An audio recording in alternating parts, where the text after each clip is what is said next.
Silas Calder should have kept riding. That was the smart choice. That was the safe one. But the land didn't let him. In the middle of the yellow grass, under a sun that burned without mercy, a young woman lay twisted at the edge of a yucca patch. Not asleep, not dead, just still enough to make a man hesitate.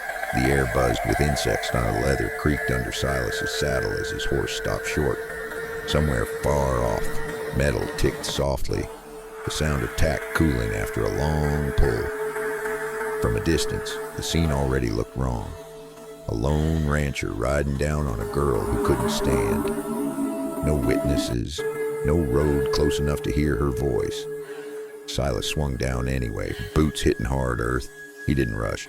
Men who rush make mistakes that live longer than they do. She was young, 19, maybe less. Her shirt was torn at the shoulder. Dust ground deep into the fabric like she'd been pressed into the ground and held there. One leg lay bent at an angle that didn't look natural. The other stretched straight, toes slack. Silas stopped 2 steps away. He kept his hands high, palms open, the way he'd learned long ago when fear held the gun. Not the man. The sun beat down. Sweat ran into his eyes. The grass around her was flattened in a narrow line, still springing back, still green at the base, and whatever had dragged her hadn't passed long ago. She shifted when his shadow touched her face, just a little, enough to tell him she was alive, and enough to tell him movement hurt. Her eyes opened halfway, unfocused, searching his chest, his hands, his belt. She tried to move her hips, then froze, breath catching sharp and thin. "This position," she murmured, voice dry and confused. "Feels strange." Silas didn't answer right away. He scanned the grass behind her, then the shallow dip beyond the yucca. There were hoof marks there. More than one. Pressed deep. Pointed away from the road.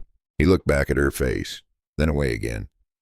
A decent man doesn't stare when a woman is hurt. A careful man looks for what's coming. She swallowed, jaw trembling, and whispered again, quieter this time. "Down there, it hurts." She didn't point. She didn't need to. Silas felt his jaw lock, not with hunger, with rage. He crouched, slow, making sure she could see every inch of the movement. "I'm not touching you," he said, voice low, steady.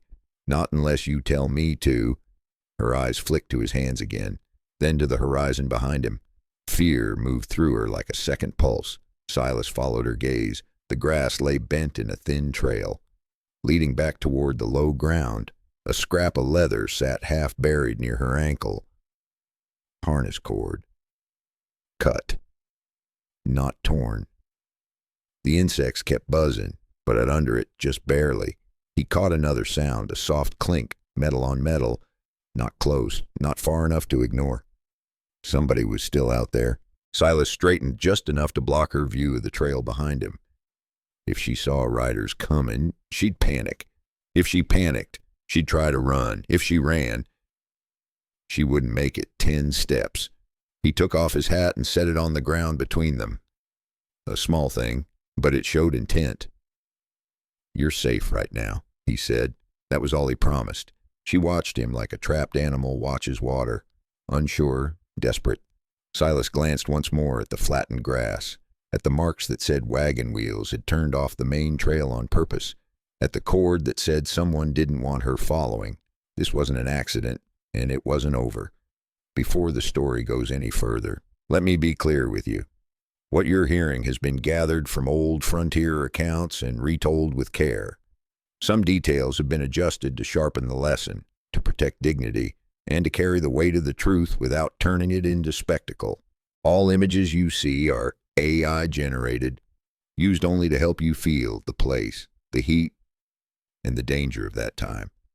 If this kind of story isn't for you tonight, it's all right to step away, rest your eyes, and take care of your health. But if you stay with intention, and let the story finish what it started.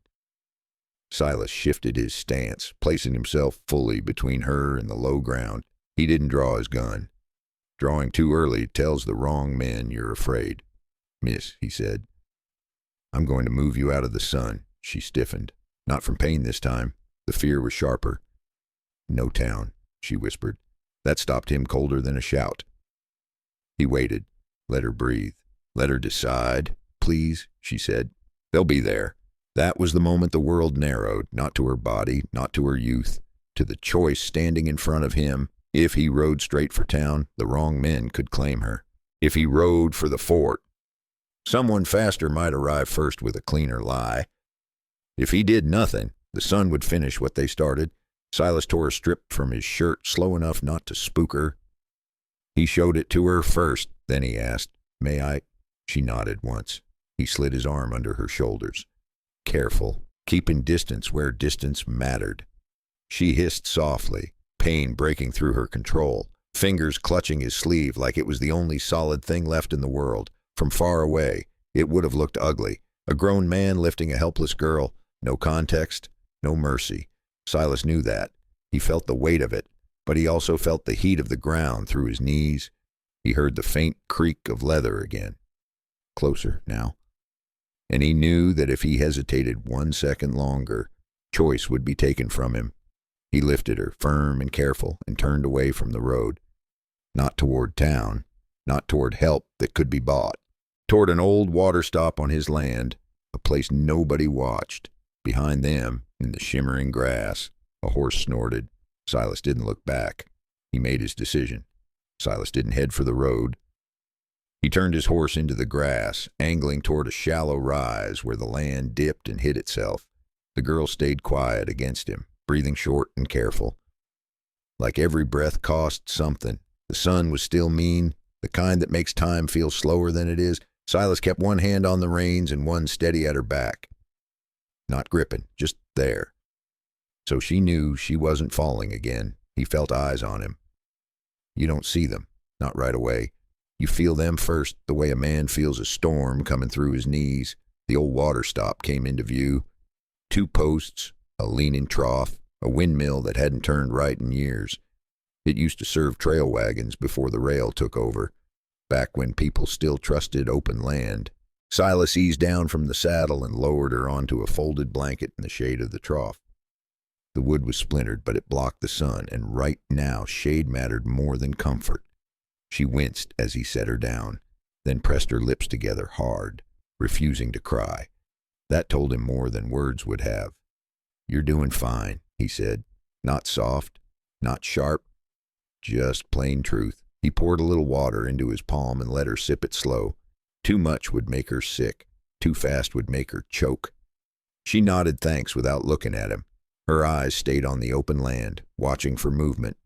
Silas stepped away just far enough to give her space, then turned his back slightly so she didn't feel cornered. He checked the ground. Fresh tracks.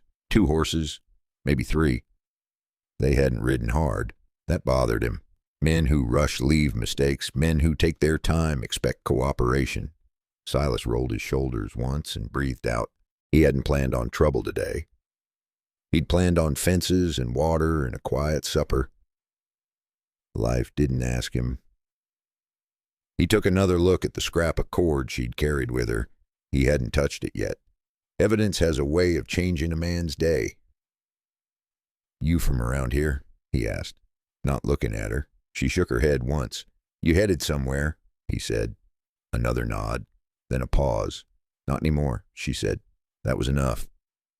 Silas stood and scanned the horizon. Heat shimmered, grass waved. Nothing moved fast enough to draw the eye.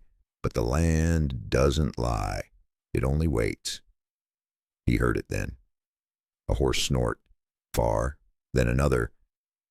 They weren't charging. They were circling. Silas smiled just a little, the kind of smile that never reaches the eyes. So that was the game.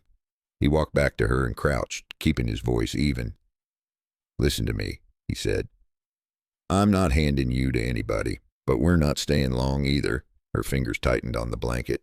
"You trust me enough to ride again?" he asked. She looked at his hands, then his face, then the land behind him. "Yes," she said. That one word carried more weight than most promises. Silas adjusted the saddle and helped her up, careful of her leg, careful of his own posture so nothing looked rushed or rough from a distance.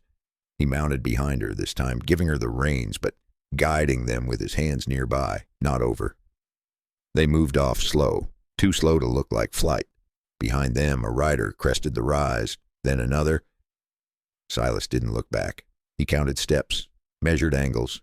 If they rode straight for town, those men would arrive first. If they rode for the fort, the story would already be written when they got there. So Silas turned toward the old trail, the one nobody used anymore, the one that led away from easy answers. The girl shifted slightly and hissed through her teeth. He felt it and adjusted without comment. Almost there, he said. She nodded, eyes fixed ahead.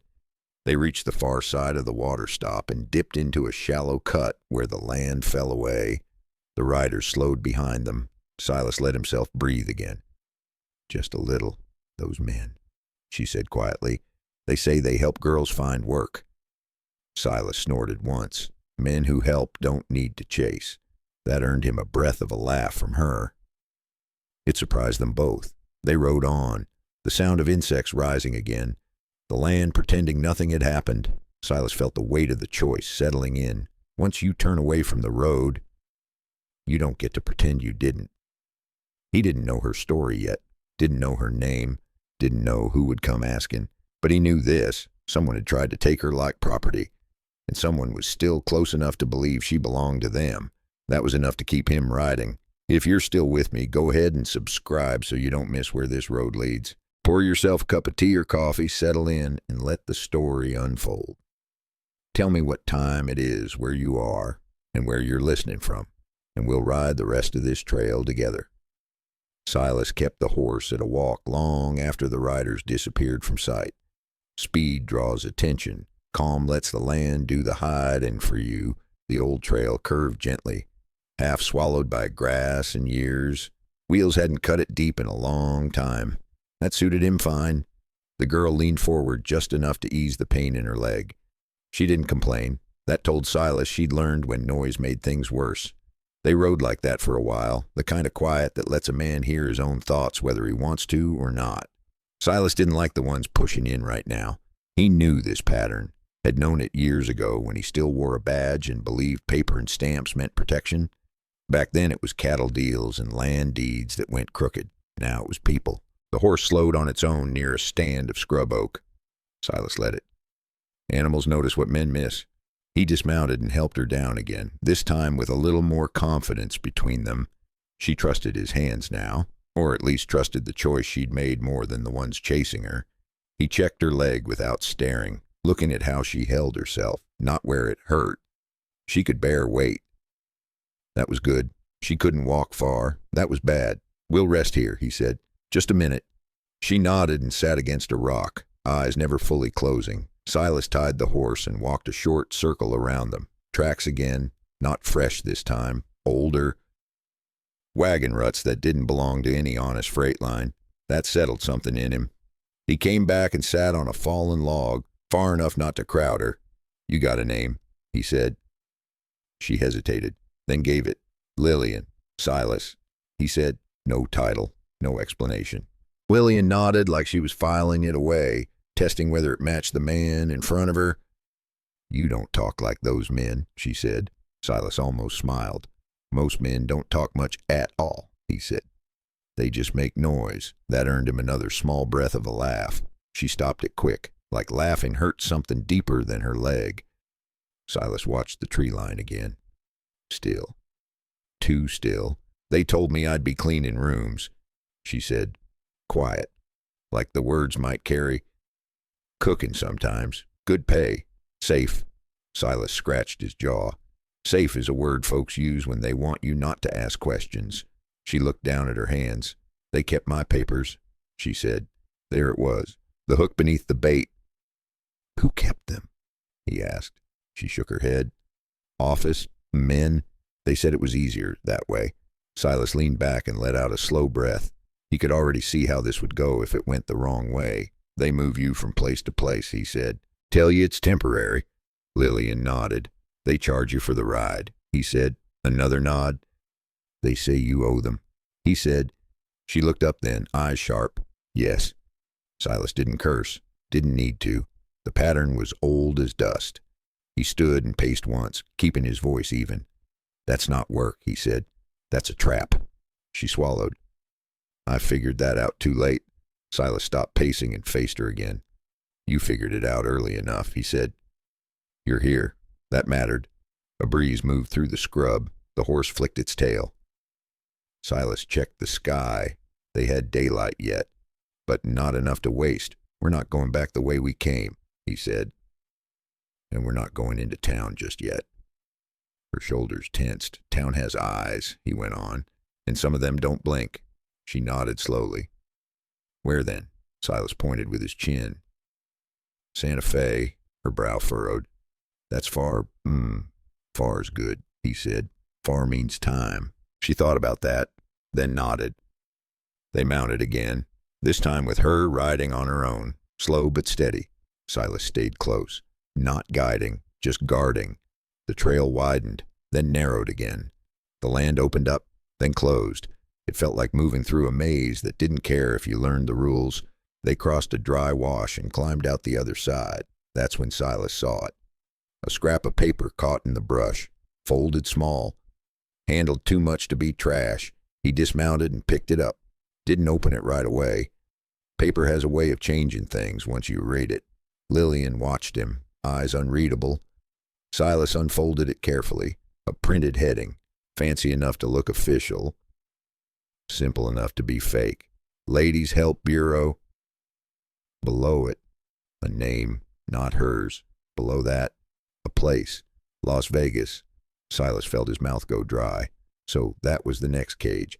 He folded the paper back and slipped it into his pocket without comment. You weren't supposed to keep that, she said.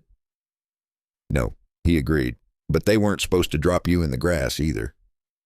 She looked away, jaw tight. They rode on. The sun dipped lower.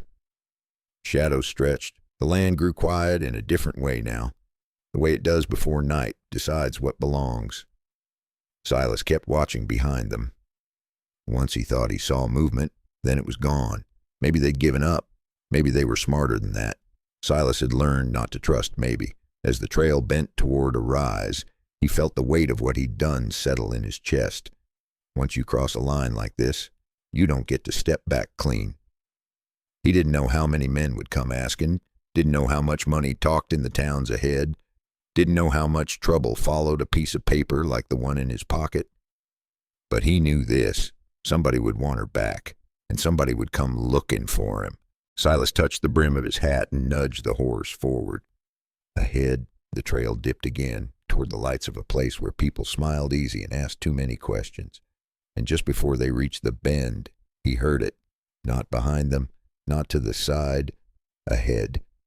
A voice, calling out like it already knew their names. Silas didn't answer the voice right away. He slowed the horse and let the sound settle in the air, the way you let dust fall before you decide which way the wind is blowing. The voice came again, friendly enough to fool a tired man. Evening there. You folks look like you could use a hand. Silas felt Lillian stiffen in the saddle. Not panic, recognition. He raised one hand, palm out, more for her than be whoever was ahead. Easy, he said, low. Let me see what this is first. The trail opened into a shallow bend where cottonwoods clung to a trickle of water. A good stopping place, too good. 3 men stood there, not blocking the trail, just close enough to own it. They looked clean. Clean shirts. Decent boots. The kind of men towns trusted without thinking twice. One of them stepped forward, smiling, mid-30s. Hat tipped polite, hands empty and visible. Silas took all that in and noticed what didn't fit. Their horses were tied out of sight. They were standing uphill, and the man smiling kept his weight on his back foot, ready to move. Name's Cole, the man said. We work with the Ladies' Help Bureau. Heard there was a girl missing. Lillian sucked in a breath before she could stop herself. Silas felt it through the saddle, that tiny shift.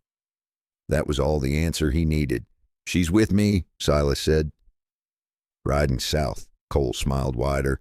Then you're headed the wrong way. The other 2 men spread just a little, not enough to look like a threat. Enough to close the circle. Silas stayed calm. Men like this fed on hurry. She's hurt. Silas said. Needs rest. Cole nodded like he cared. Company doctor can handle that. No charge. We take care of our girls. Silas felt his jaw tighten. Nobody who said our girls meant help. She's not for hire, Silas said. And she's not yours, Cole sighed, like this was an inconvenience. That paper you picked up back there says different. Silas didn't reach for his gun. Didn't need to. The truth was already doing the work. That paper, Silas said, was dropped.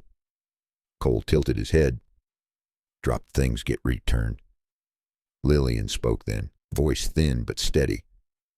I don't owe you anything. The smile slid off Cole's face. Not anger.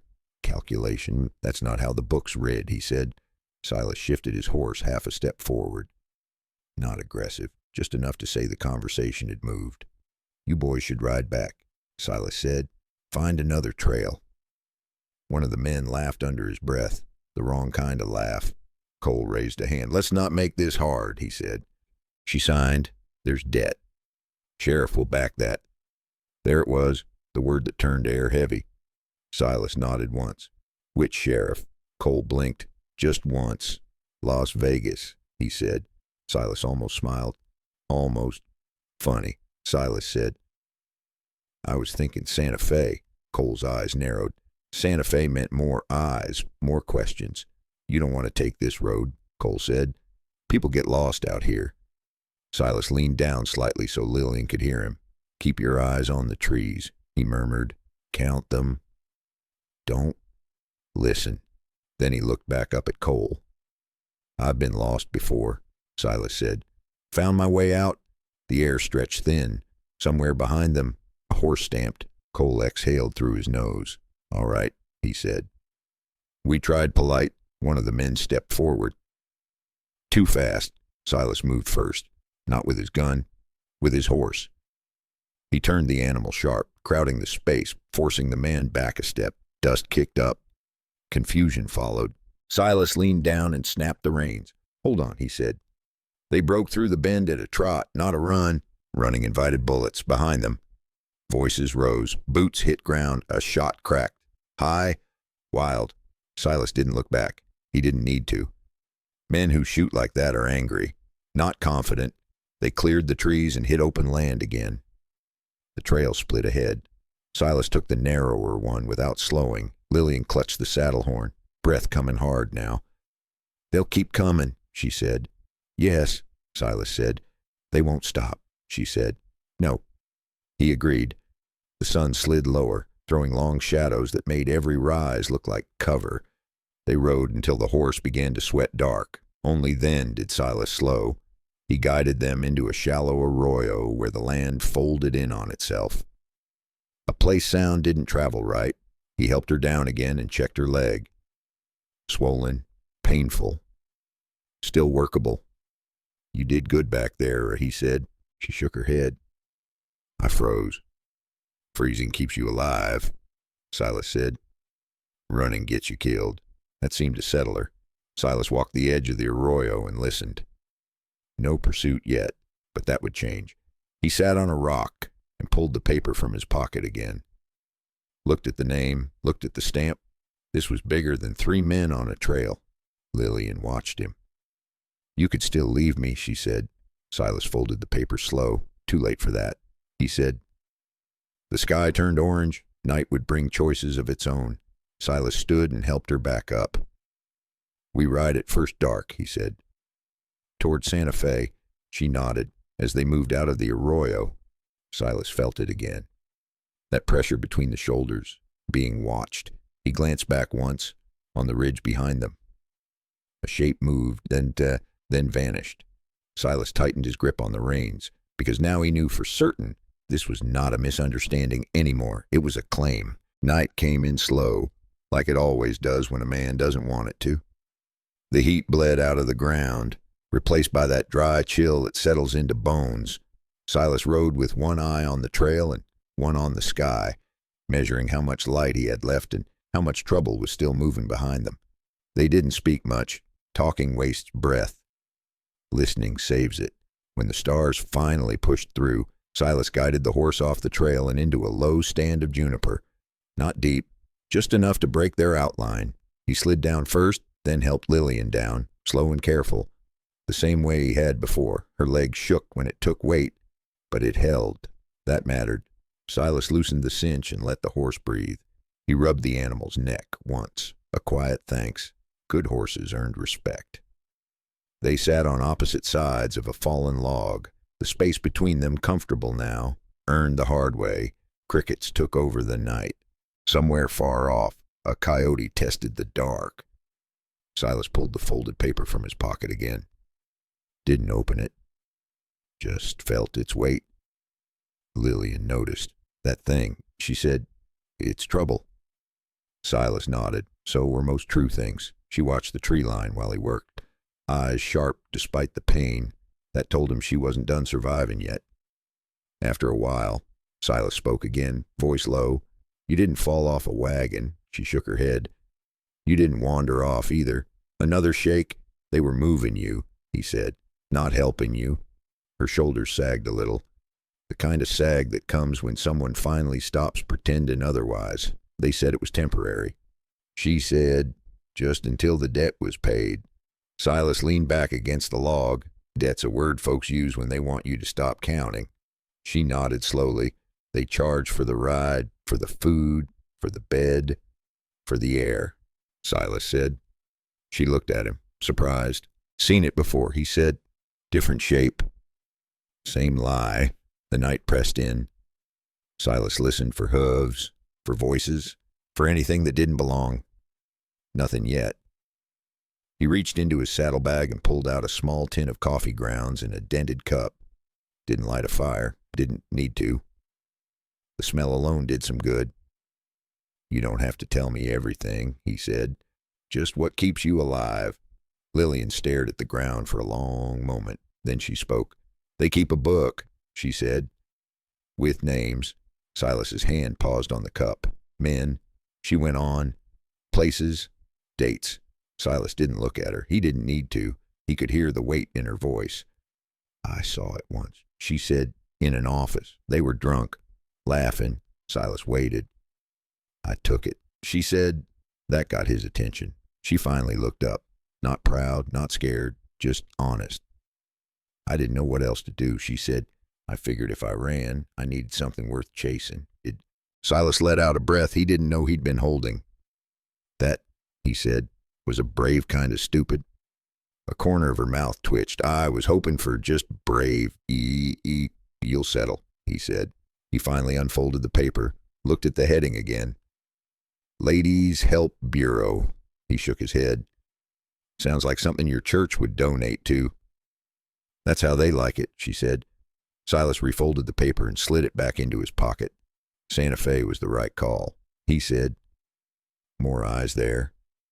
More men like them, too, she said. Maybe, he said, but also more people who ask questions when things don't add up. They sat in silence again, the kind that doesn't need filling. Silas checked the sky. They had a few hours before dawn, enough to move, not enough to waste. He stood and stretched his back. You're going to ride again, he said. We'll take it easy. She nodded, then hesitated. Why are you doing this? She asked. Silas considered the question. Didn't rush it. 'Cause I know what happens if I don't, he said. That was all. They mounted up and moved out, staying low, using the land the way it was meant to be used, not fast, smart. As the night wore on, Silas noticed something else. The silence behind them wasn't empty. It was waiting. He caught it again near a rise, a soft echo. Not hooves. Something else. Metal. He slowed the horse and held up a hand, listened. There it was again, faint. A bell maybe, or a bit ring-tapping with each step. Someone wasn't riding. They were walking. That bothered him more than riders ever did. Silas leaned closer to Lillian. Keep your head down, he said. Whatever happens, don't run unless I tell you. She nodded, jaw tight. They crested the rise and saw the faint glow ahead. Lantern light. A camp. Not a big one, just enough to look official. Silas felt the pieces click together. This wasn't pursuit anymore. It was a handoff. It was He eased the horse to a stop and studied the shape of the camp. One wagon, two lanterns, a man sitting easy like he had nowhere else to be. Silas exhaled slow, because now he understood the real problem. They weren't chasing her to bring her back. They were waiting for her to arrive. Silas stopped the horse before the camp came fully into view. Not sudden. Nothing sudden at night. He eased the reins and let the animal breathe, letting the glow ahead settle into shape. One wagon, canvas pulled tight. Two lanterns hung just high enough to throw long shadows. A cook fire burned low, banked like someone expected company, but not trouble. Lillian felt it, too. He didn't have to say anything. Her body stiffened, the way it had earlier. Not with panic, but with memory. "That's them," she said quietly. Silas nodded once. He'd already guessed. The man sitting by the fire looked relaxed. Too relaxed. Hat off. Boots stretched toward the warmth, like someone waiting on a delivery, not guarding against one. Silas guided the horse off the trail and into a shallow depression. The land dipped just enough to hide their outline. He slid down first and helped Lillian down again, steady and practiced now, like they'd done this a dozen times instead of 3. He crouched beside her and spoke low. "We're not riding into that." She nodded. "We're going around," he said. "And if they move, we move." Silas tied the horse and crept forward on foot, using scrub and shadow. The night carried sound funny. He moved slow, careful not to rush his breathing. As he edged closer, he saw more. Another man by the wagon, pretending to check a wheel. A third shape behind the canvas, just a shoulder shifting. 3 again. Always 3. Silas felt the shape of the thing now. This wasn't a chance meeting. This was a scheduled stop. He backed away and returned to Lillian. "They're set up," he said. "Waiting." She swallowed. "For me, for whoever fits the paper," Silas said. He sat back on his heels and thought. No hurry. Hurry kills plans. If he turned back now, they'd be followed. If he pushed forward, they'd walk into a cage. If he waited, someone else might arrive. That left one option, the one nobody liked. Silas stood and dusted his hands. "I'm going to talk to them," he said. Lillian grabbed his sleeve. "No." He met her eyes. "Listen to me," he said. "If I don't, they'll come looking. If I do, I control the shape of it." She shook her head. "You stay here," he said, out of sight. "If anything goes wrong, you ride east. Hard." She didn't like it. He could see that, but she nodded. Silas stepped out of the shadow and into the lantern light. Didn't raise his hands, didn't reach for his gun. The man by the fire looked up and smiled, that same kind of smile Cole had worn earlier. "Well now," the man said. "Evening." Silas tipped his hat. "Evening." "You lost?" the man asked. "Looking," Silas said. "For what?" the man asked. "Answers," Silas said. The man laughed easy and stood. "Then you found the right camp." The others drifted closer. "Casual, practiced. We run a service," the man said. "Help folks get where they're going." Silas nodded. "So I've heard." The man studied Silas's face, his hands, his boots. "You alone?" the man asked. Silas shrugged. "Tonight." The man smiled again. "That's a shame." Silas felt the pressure tighten. He let it. "I picked up some paper," Silas said. "Figured it belonged to somebody." The smile faded just a notch. "That's so," the man said. Silas reached into his pocket and pulled out the folded slip. Didn't open it, didn't hand it over. "Las Vegas," Silas said. "Ladies' Help Bureau." The man sighed. "Always something," he said. Silas tilted his head. "Funny thing about paper," he said. "It tells a story whether you want it to or not." One of the other men shifted. Silas clocked it. "That paper says a girl owes you," Silas said. "It doesn't say she belongs to you." The man by the fire shrugged. "Debt is debt." Silas smiled thin. "Not everywhere." The man's eyes hardened. "You planning on taking this to town?" he asked. Silas shook his head. "Not this town." The man studied him again. Longer this time. "You don't look like a do-gooder," he said. Silas nodded. I'm not. Then why stick your neck out? The man asked. Silas didn't answer right away. He didn't need to. The man's gaze drifted past him, toward the dark. Silas felt it. The shift. You've got her close, the man said softly. Silas didn't deny it. That's a mistake, the man said. Silas leaned in just enough for the lantern to catch his eyes, so he was thinking I scare easy. For a moment, nobody moved. The fire popped. A mule stamped behind the wagon. Then the man laughed, low. All right, he said. No need for ugliness. He gestured toward the wagon. Bring her in, he said. We'll square things. Silas shook his head. That won't be happening. The man's smile vanished. You don't get to decide that, he said. Silas stepped back one pace. You're right, he said. Someone else does. Before the man could ask, who? Silas turned and walked back into the dark. Not fast, not slow. Behind him, boots crunched. Voices rose. Silas broke into a run only once the shadows swallowed him. He reached Lillian and swung her up without a word. She didn't ask. They rode hard now, no pretending. Behind them, a shout went up, then another. Silas didn't look back, because now it was clear. This wasn't just a trap, it was a delivery route. And he had just stolen the package. Silas rode hard until the night air cut his lungs and the horse started to foam at the bit. Only then did he ease back, not stopping, just slowing enough to think again. Panic burns fast, thinking burns longer. Behind them, the shouts faded. Not gone, just swallowed by distance and dark. Lillian leaned forward, gripping the saddle horn, teeth clenched tight enough that Silas could hear it. Pain rode with her now. No hiding it anymore, but she stayed upright. That mattered too. They dropped into a shallow draw where the land folded in on itself, and the sound of hooves died quick. Silas guided the horse sideways, then down, letting the earth do some of the work. He slid off and helped her down again. This time she swayed, and he caught her elbow without thinking. She didn't pull away, didn't flinch. That told him the line between fear and trust had moved. They stood there a moment, both breathing hard, listening. The night held still, the way it does when it's deciding what kind of trouble it wants to be. Silas loosened the cinch and let the horse drop its head. Good boy, he murmured. Lillian eased herself onto a rock. One hand braced behind her. Her face had gone pale under the dust. You all right? Silas asked. She nodded once. Hurts, she said, but it hurts less than stopping.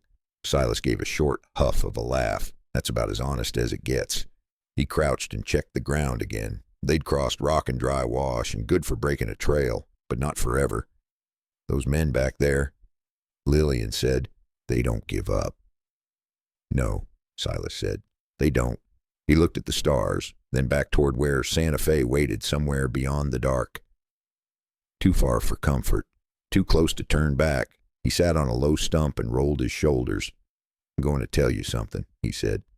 Not to scare you, just so you know what kind of road we're on. She listened, didn't rush him. That paper you took, he said, it's not just about you. She swallowed. I know, Silas nodded. That makes it worse, and better. She waited. Worse because more people will want it, he said. Better because it means they'll make mistakes trying to get it back. Lillian stared at the dirt. I didn't mean to drag you into this, she said. Silas shook his head. You didn't drag me, he said. You showed me. She looked up then. Showed you what? She asked. Silas stood and stretched his back, feeling the years in it. That the game changed while I wasn't looking, he said. And I don't much like losing by staying quiet. They moved again before dawn, keeping to the low ground, riding when they could, walking when the horse needed it. The sky lightened slow, turning gray, then thin blue. By the time the sun showed itself, they were both worn down to the honest parts. They reached a shallow stand of cottonwoods near a trickle of water. Silas decided that was far enough for now. He helped Lillian down and let her rest against a tree. He fetched water, measured it, made her drink slow. She closed her eyes this time, just for a second. Silas stood guard, scanning the land, feeling the weight of the hours catching up. He thought about the man by the fire, about the way he spoke like he owned time itself, about the way nobody like that worked alone. Silas had worn a badge once, long time ago. He hadn't thought about it in years. Lillian stirred. "You were law," she said suddenly. Silas blinked. "What makes you say that?" She opened one eye. "You watch people," she said, not like a rancher, like someone waiting for a lie. Silas smiled despite himself. Once, he said, "Why aren't you now?" she asked. He didn't answer right away. "Because I trusted the wrong man," he said finally, "and someone paid for it who shouldn't have." She let that sit. "I trusted the wrong men, too." She said, Silas nodded. "Difference is," he said, "you learned fast. They rested until the sun climbed higher. Then they moved again. By midday, the land changed. More tracks. Wagon ruts that didn't belong to homesteaders. Hoof prints too neat to be stray riders." Silas felt the net tightening. They crested a low rise and saw the town ahead. Not Santa Fe yet. Just a scatter of buildings and a dust road cutting through. Las Vegas. Lillian stiffened. "We won't stop long," Silas said. "Just long enough to see who's watching." They rode in slow, like folks with nothing to hide. Men watched. Women looked away. The town breathed like it knew secrets and didn't want new ones.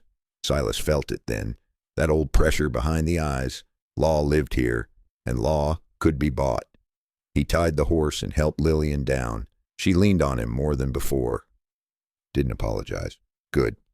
They hadn't gone 10 steps when a voice called out, "Friendly." Too friendly. "Afternoon," the voice said. "You folks need help." Silas turned. A man stood by the sheriff's office, hat tipped back, badge catching the sun just right. He smiled like a man who'd already decided how this would go. Silas felt the old weight settle in his chest, because now the road had narrowed to one question. Was the law here to protect them, or to hand her back? Silas felt the eyes on them before the sheriff spoke again. Las Vegas had that way about it. A town that pretended to mind its own business while memorizing everyone else's. The sheriff stepped off the porch, slow, boots polished, badge catching the light just enough to remind folks who decided how things went. He was a thick man, not tall, not short, built like someone who'd never missed a meal and never hurried a decision. "Afternoon," he said again, smiling wider. "You folks look travel-worn." Silas tipped his hat. "We've been riding." The sheriff's eyes drifted to Lillian, not her face, her posture, the way she favored one leg. "Accidents happen out there," the sheriff said. Silas nodded. "They do." The pause stretched. People slowed their steps. A man leaned against the general store window, like he'd found something interesting in the dust. "Name's Rusk," the sheriff said at last. "Sheriff Cullen Rusk." Silas didn't offer his own name. Didn't need to yet. "You heading through?" Rusk asked. "Or planning on staying?" "Passing," Silas said. Rusk smiled like he already knew that wasn't the whole truth. "Well then," he said, "let's make sure everything's in order before you do." He gestured toward the office door. Polite, firm. Lillian's fingers tightened on Silas's sleeve, just enough for him to feel it. Silas stayed still. "Everything we've got is in order," he said. Rusk chuckled. "Folks always say that," he said. "Doesn't make it so." He leaned closer, lowering his voice. "Got word earlier about a young woman who wandered off from her employment." He said, caused a fair bit of concern. Silas met his eyes. "Funny," he said. "She didn't look employed when I found her." Rusk's smile thinned. "Employment takes many forms," he said. That was the line, the one that told Silas exactly which side of the fence the badge leaned on. Silas shifted his weight, not threatening, just settling. "She's hurt," he said. "She needs rest." Rusk nodded. "Then my office is the right place." He said, "Doctor can be fetched." Silas didn't move. "Not today." Rusk studied him again. "Longer now." "You make a habit of telling lawmen no?" he asked. Silas shrugged. "Only when they ask the wrong questions." That earned a quiet laugh from somewhere behind them. Rusk didn't look pleased. He glanced toward Lillian again. "Miss," he said. "Gentle now. You're safe here. You can come with me." Lillian shook her head once. "No," she said. The word fell heavy. Rusk sighed like a disappointed father. Fear makes folks confused, he said. Silas stepped half a pace forward. Fear usually knows what it's looking at, he said. The air tightened. Rusk straightened. All right, he said. Then we'll do this proper. He raised his voice just enough to carry. Why don't you come inside, sir? We'll talk. Silas didn't like enclosed spaces with men who smiled too much, but refusing outright would end things faster than he wanted. He nodded once, brief. He said. Rusk motioned him toward the door, then stopped him with a hand. Just you, he said. Silas didn't hesitate. No. Rusk's eyes hardened. Silas leaned in slightly. She stays where I can see her, he said. Another pause, another calculation. Rusk stepped aside. All right, he said. But she waits outside. Inside the office, the air smelled of ink and dust and old tobacco. A desk, a chair, a ledger open to a page that had been written on recently. Silas noticed that right away. Rusk took his seat and folded his hands. You don't look like trouble, he said. Silas smiled thin. That's usually how it starts. Rusk leaned back. You understand, he said, that contracts are binding.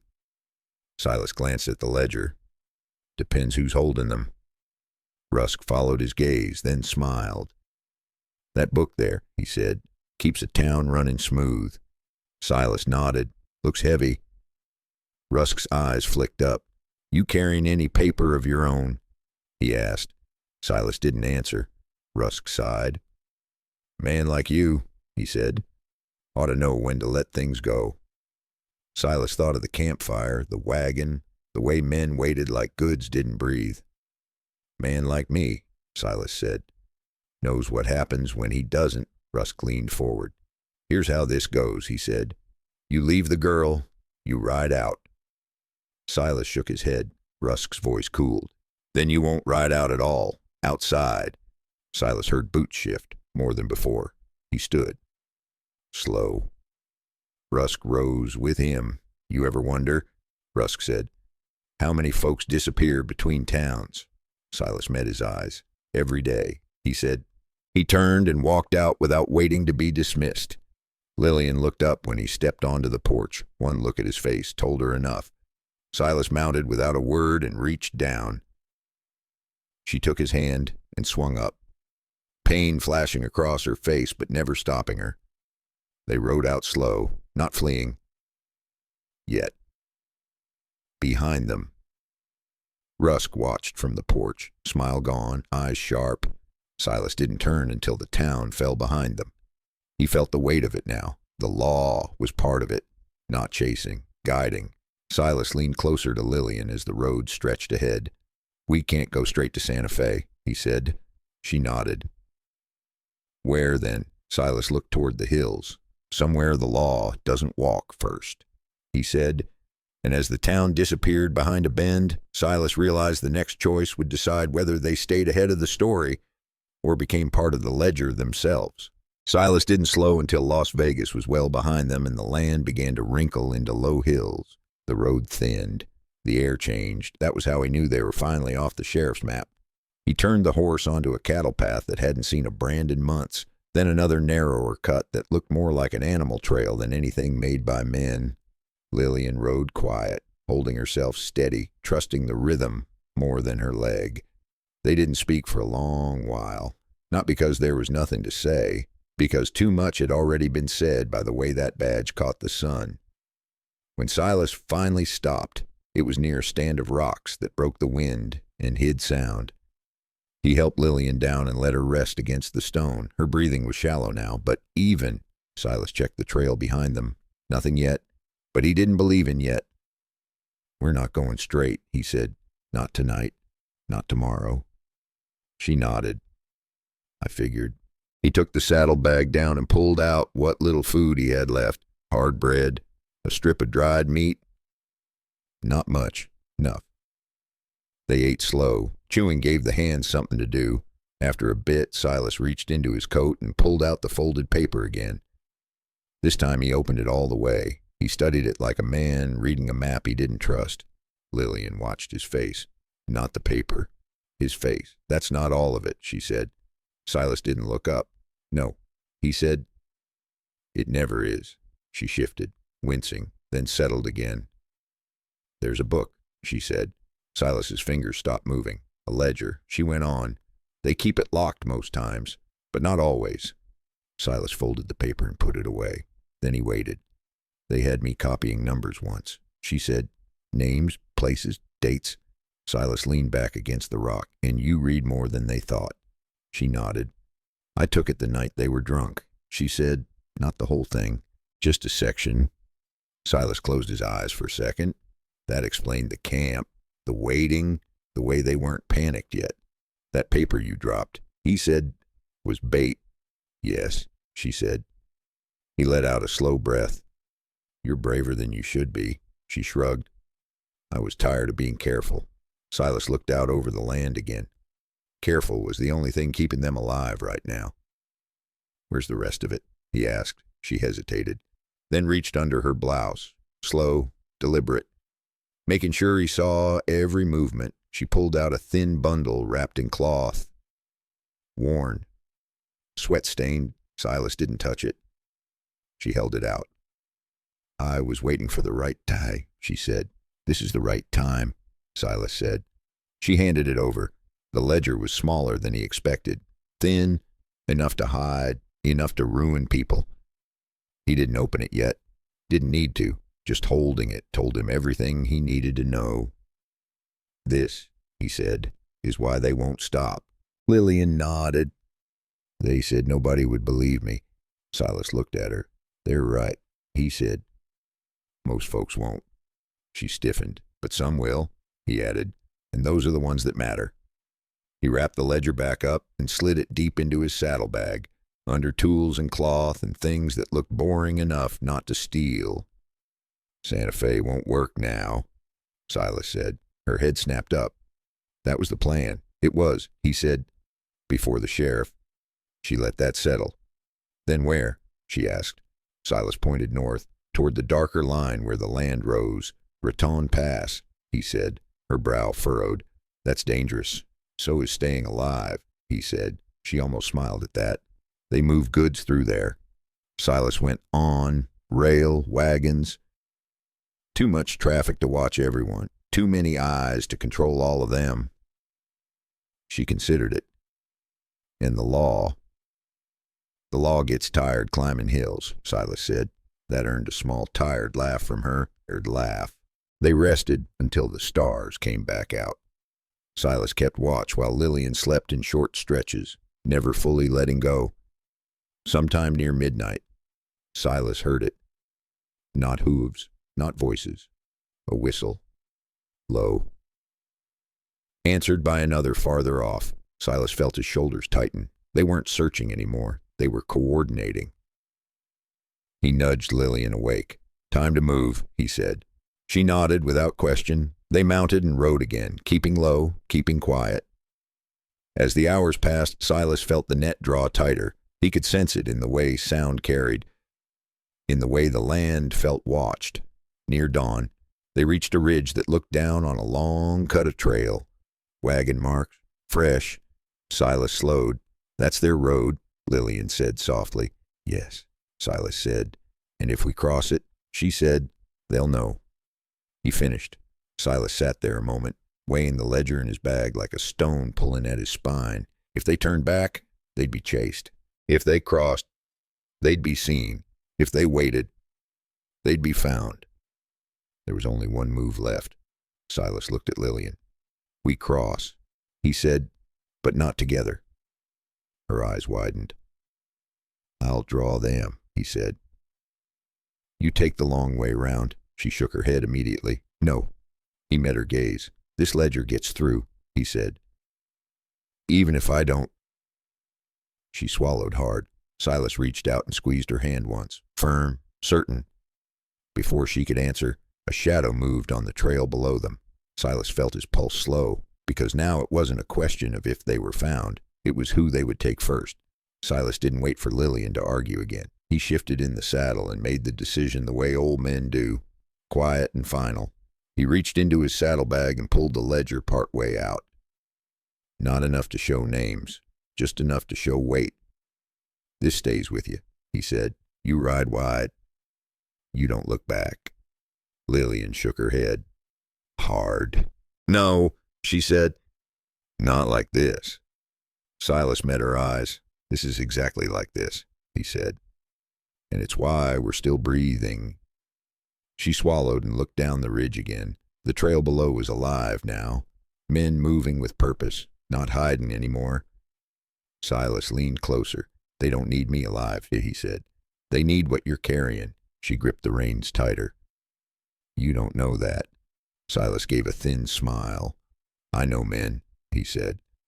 He guided his horse sideways, angling down toward the visible trail. Not charging, not sneaking, just enough movement to be noticed. Lillian stayed frozen for one long second. Then she reached out and caught his sleeve. "Don't make me leave you," she said. Silas looked at her hand, then back at her face. "You're not leaving me," he said. "You're finishing this." He reached out and closed her fingers around the ledger. "Firm? Certain?" "Ride north," he said. "Follow the dry wash until it bends, then west." Her eyes filled, but she didn't cry. Not this time. Silas tipped his hat. Just once. Then he turned his horse and rode down into the open. The reaction was immediate. Shouts, movement, boots hitting dirt. Silas didn't run. He let them see him. Let them count the years in his shoulders and decide he was manageable. He slowed near the trail crossing and reined in, hands visible, posture easy. A man stepped out first, then another. Then two more, not the camp men. Different faces, bull. Same look. "You lost." One of them called. Silas shook his head. "Looking," he said. "For what?" The man asked. "A way through." Silas said. The man laughed. "That way's closed." Silas glanced back the way he had come, then shrugged. "Looks open enough to me." They spread out. "Careful now. No rush." Silas noticed something else. No guns drawn. Not yet. They didn't want a mess. They wanted control. "That girl with you," the man said. "She's company property." Silas tilted his head. "She is not. Ledger says otherwise." The man said. Silas smiled. "You should read it closer." That gave them pause. Just a blink. Enough. Silas reached slowly into his coat. Not toward his gun. Toward his pocket. He pulled out the folded Ladies' Help Bureau paper and held it up. "Found this," he said. "Doesn't have my name on it." The men exchanged looks. "You carrying the book?" the leader asked. Silas shook his head. "No," he said. That was the truth, and it landed wrong. The man's eyes flicked past Silas, toward the ridge. Silas felt it then. The moment they realized they were late, a shout went up from behind, another rider breaking off too fast. Silas didn't wait. He swung the horse and spurred hard, not back the way he came, but straight along the trail, forcing them to follow him instead of scanning the hills. They gave chase. Hooves thundered, dust rose, the quiet of the land shattered. Silas rode like a man who knew exactly how much speed he had left and no more. He cut sharp through a stand of mesquite, let branches tear at his sleeves. Behind him, curses rose. One horse stumbled. Another rider swerved wide. Silas kept going. He crossed the trail again, doubling back just enough to confuse anyone counting tracks instead of thinking. A shot cracked. Low, close. Silas ducked instinctively and leaned into the horse. Pain flared along his side where a round grazed him. He gritted his teeth and stayed upright. He had one job now. Keep them here. He led them into a shallow ravine where sound echoed wrong and sight lines failed. A bad place to fight, a worse place to chase. Silas pulled up short behind a rock outcrop and slipped off the saddle. The horse bolted on without him, reins flapping. Good. The riders thundered past, following the wrong target. Silas pressed his back to stone and breathed slow. The pain burned, but it was clean, not deep. He waited. When the last rider passed, Silas moved again, climbing the ravine wall on foot, using hands and knees like a younger man. At the top, he paused and looked back the way Lillian would have gone. Nothing. Good. He turned and started south, moving opposite, drawing the net tighter around himself. By late afternoon, they caught him. 3 men this time, guns out now. No pretending. Silas raised his hands and didn't argue. They tied his wrists and pushed him toward a waiting wagon. "Where's the girl?" one of them asked. Silas shrugged. Rode off scared, and he said, "They hit him once for that. Not hard." A message. They searched him. Found no ledger. That changed the tone. They looked at each other. "Take him." The leader said, "Boss will want a word." Silas let them lift him into the wagon. As it rolled, he stared up at the sky, counting the time by the angle of the sun. He didn't know where Lillian was now. Didn't know if she'd made it through the wash. Didn't know if the ledger was still hidden. But he knew one thing. Every mile they carried him was a mile she gained. The wagon slowed near dusk. Voices rose ahead. A larger camp. Lanterns. Men waiting. Silas felt the weight of eyes before he saw them. Then a familiar voice cut through the noise. Calm. Measured. Certain. "Well," the voice said, "let's see what you were willing to trade your life for." Silas knew the man's voice before he saw his face, not because he'd heard it before, because it sounded like money that didn't hurry. They pulled him down from the wagon hard enough to make a point. Not hard enough to break anything useful. The camp was bigger than the others. Wagons lined up clean, men standing where they were told, not drifting. Lantern light washed everything the color of old brass. The man stepped forward slow, hands clasped behind his back like he was inspecting livestock. Mid-40s maybe, clean coat, eyes sharp enough to weigh a man in one look and decide his price. "Name's Van," the man said. "Horace Van." Silas nodded once, didn't offer his own. "You're a long way from your cattle," Van said, studying him, "and a longer way from good sense." Silas shifted his wrists against the rope.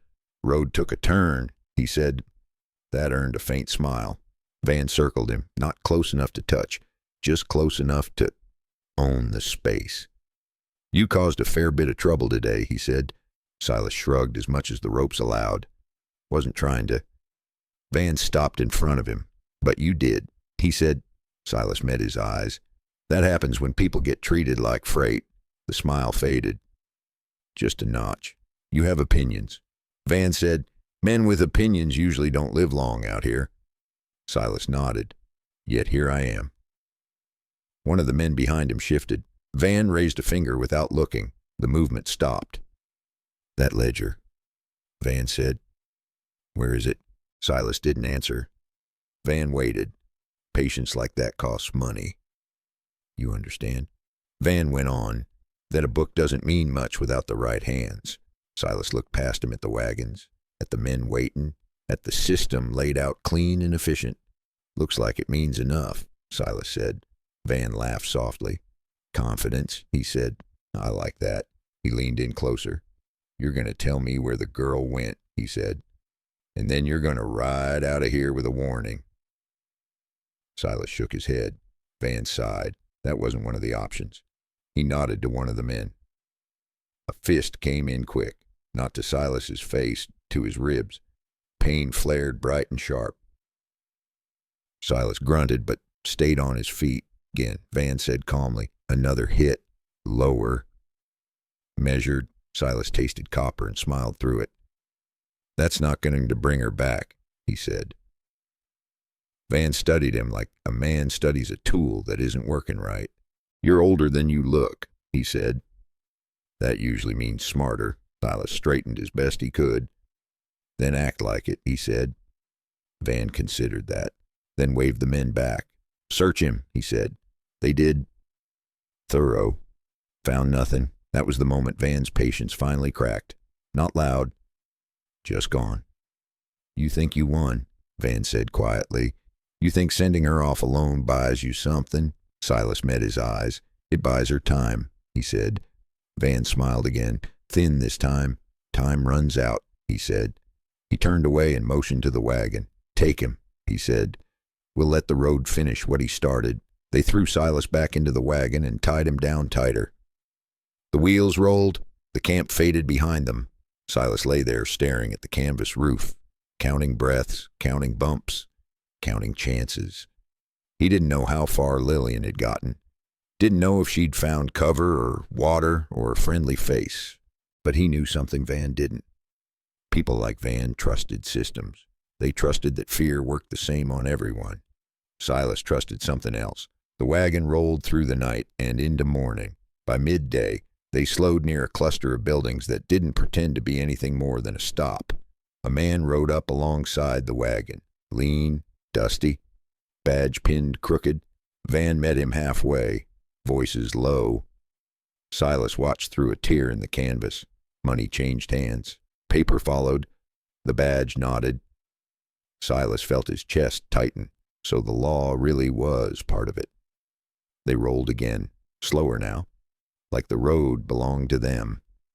By late afternoon, they reached the edge of a larger camp. More wagons, more men. A rail spur just visible beyond a rise. Van climbed up onto the wagon and looked down at Silas. "You see," he said, "everything moves forward." Silas swallowed against the pain. "Not everything," he said. Van smiled. "You're still holding on to hope," he said. "At your age." Silas didn't answer. He was listening. Somewhere beyond the camp, a train whistle sounded, long, low. Van stepped down. "Load him," he said. As they dragged Silas toward the edge of the camp, he caught a flicker of movement on the far ridge, just a shape, gone as soon as he focused. But it was enough. Silas felt the corner of his mouth lift despite the ropes, because if he'd seen it, then so had someone else, and if someone else was watching now, this story wasn't finished yet. Silas didn't see Lillian again, and not that day, not the next day. But hope has a sound, if you've lived long enough to hear it. It sounds like men arguing when they thought nobody was listening. It sounds like orders being repeated twice because the first time didn't land. It sounds like confidence cracking at the edges. They tied Silas to a post near the rail spur and left him there while the camp shifted around him. Wagons moved, crates changed places. Men checked watches they pretended not to care about.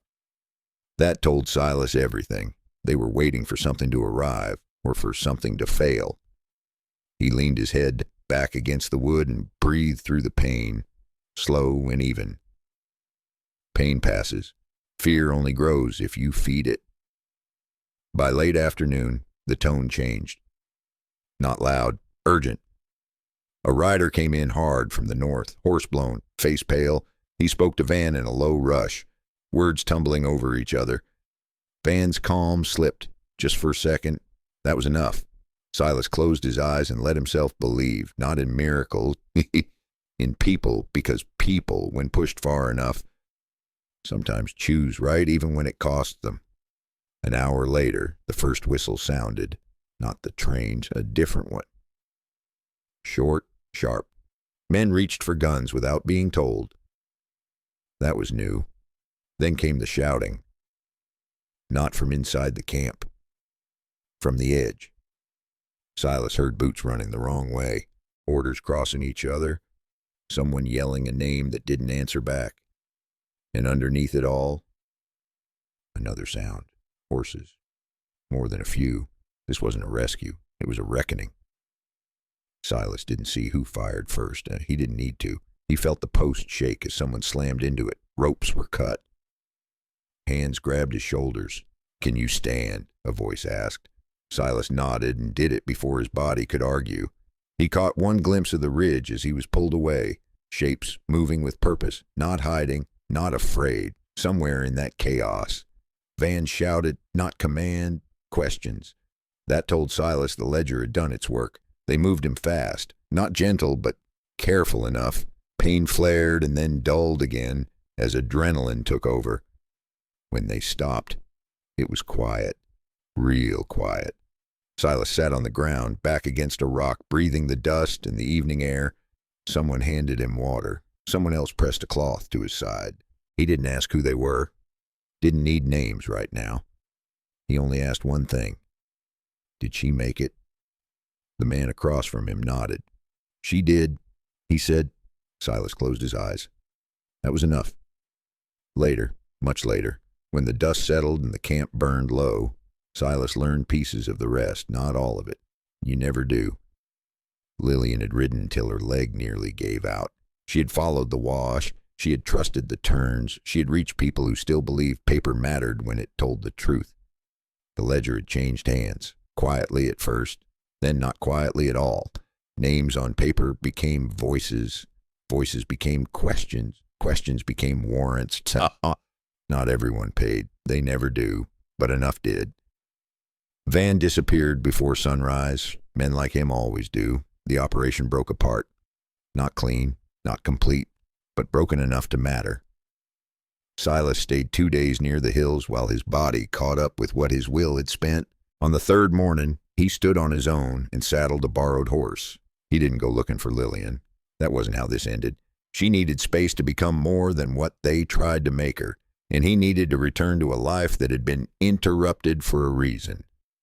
They parted without promises, just a look, a nod. Sometimes that carries more weight than words. Silas rode back toward his ranch, slower than he'd left it, not because he was weak, because he was thinking about roads, about choices, about how easy it is to believe staying out of trouble is the same as doing right. Now let me step out of the dust with you for a moment, because stories like this don't matter if they stay in the past. I think about Silas a lot, about a man who had every reason to keep riding and chose not to, about how he didn't win because he was stronger or younger or faster. He won because he drew a line and refused to move it. I've had moments in my own life where the easier choice whispered louder than the right one, where minding my own business felt safer than stepping in. And I've learned the hard way that some regrets don't fade with time. They just get quieter and heavier. This story isn't about being a hero with a gun. It's about being a person who understands that character shows up before courage does. Ask yourself something tonight. What line have you been pretending you don't see? What small wrong have you learned to live with because confronting it feels inconvenient? Silas didn't change the whole world. He changed one direction, and that was enough. That's a lesson worth carrying.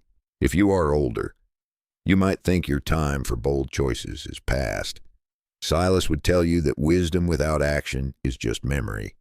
If you're tired, he would tell you that rest and retreat are not the same thing. If you feel alone, he would remind you that doing the right thing rarely comes with applause.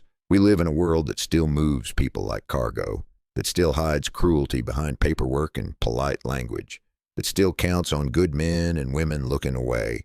The question is not whether that exists. The question is where you stand when you see it. As this story ends, I want to leave you with one more thought. Silas never knew how it would turn out when he stepped off that horse. He only knew who he wanted to be when it did.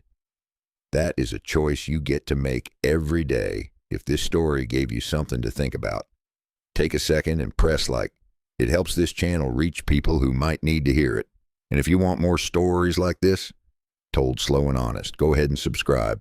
Before you go, I would really like to know something. What time is it where you are right now? And where are you listening from? Pour another cup of tea or coffee if you have one. Sit with the quiet for a minute, because the world does not change all at once. It changes when one person decides not to keep riding.